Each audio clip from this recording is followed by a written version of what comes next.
I'm Beth. Welcome to Hutch House. So on Hutch House, we focus a lot on family and that family comes first. In our house, reading is very important. It stems imagination, it increases creativity, and it honestly takes the reader into a whole nother world. And so today I am going to introduce to you 5 of the best children's books for boys. Because at Hutch House, I have 5 boys and 1 girl. Hutch House! Before we get started, be sure to give our video thumbs up, give us a big like in the bottom here, and subscribe to our channel. Down below in the description, you'll click the little triangle next to the title if you're on a mobile device. In the description is going to be a link to all the books that I'm talking about today and a few more of our favorites that I didn't get to show you. Let's get started. The first one is Where's My Mummy? This one is by Carolyn Crimi. Now this book was picked by my kid who loves Nightmare Before Christmas. So he went for the Halloween fill. But every single one of my kids have loved this book.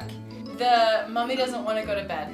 The baby mummy doesn't want to go to bed. And so he goes to play hide and seek and he can't find his mom, and along the way he finds characters throughout where he lives. Now my kid's favorite part of this is when I read the voices. So let's see, we have Drac. My Drac voice isn't that great, but let's see.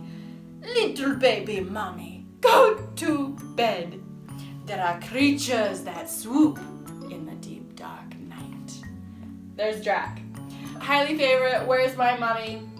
Another really great book. This one is for boys who are into sports and boys who are into science and boys who are into robots, all wrapped up into one. Randy Riley's really big hit is by Chris Van Dusen.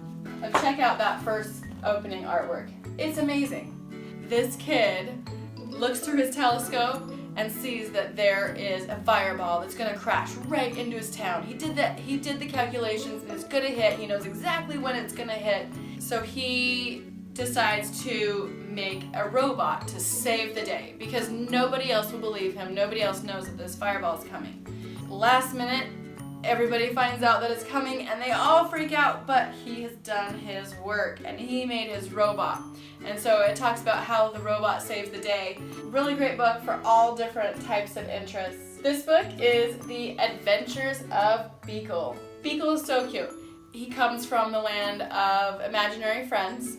As time goes on, nobody is picking him as their imaginary friend, so he decides he needs to travel to the land of kids. Now this won a Gackenbach medal, and it is a beautiful read. And the main thing that I love about this is that it teaches kids that imagination is okay. And that's what you're supposed to do as a kid. You're supposed to go and explore. And it even says in the book, it talks about how there's all these big people that are walking around not seeing all the great things that are happening around them, but it's only the little kids that see them. And so he starts searching for those little kids. All right, this one is Dear Fish. I think I have read this book over 100 times. It's by Gall. This boy goes to the ocean with his family to the beach one day, and he says, oh, see, we even have an autographed copy. That's how much we love this book. And he writes a note and puts it in a bottle and throws it into the ocean, inviting the fish to come and visit. And boy, do the fish come to visit. Lots of puns in here, lots of cute things. My 3-year-old now requests this book every day for nap almost.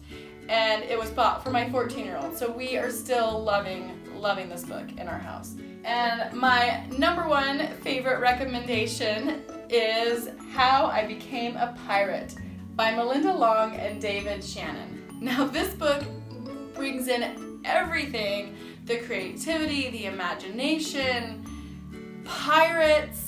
I mean, it is amazing. This kid goes to the beach and a pirate comes and notices how great that he's making that sandcastle, and he says, "Are you a digger?" And so he recruits him onto a ship. He goes out in the pirate ship and it just loves it. There's no rules, there's nobody telling him what to do. But then he gets kind of sad because at night there's nobody to sing him a song and tuck him in. And so he tells him, you know, I have a really great place to hide your treasure. And he convinces him to hide it in his backyard. It's this kid's imagination, so fun, we love it. It's been in our house for many, many years now and requested so often. So I have a few more favorites that I wanted to include. Those are in the description. When we read books, it opens up our imagination, it opens up possibilities. For bedtime, we read a story, sing a song, go to sleep. For nap time, we read a story, sing a song, go to sleep, hopefully. It's just part of our routine, it's part of our daily life. Watch for more videos in our channel on older kids series, because we have some older kids that have some great series that they love. Click the little bell next to the subscribe button so you'll be notified when we have new videos. Happy reading! Thank you, so glad that you joined us.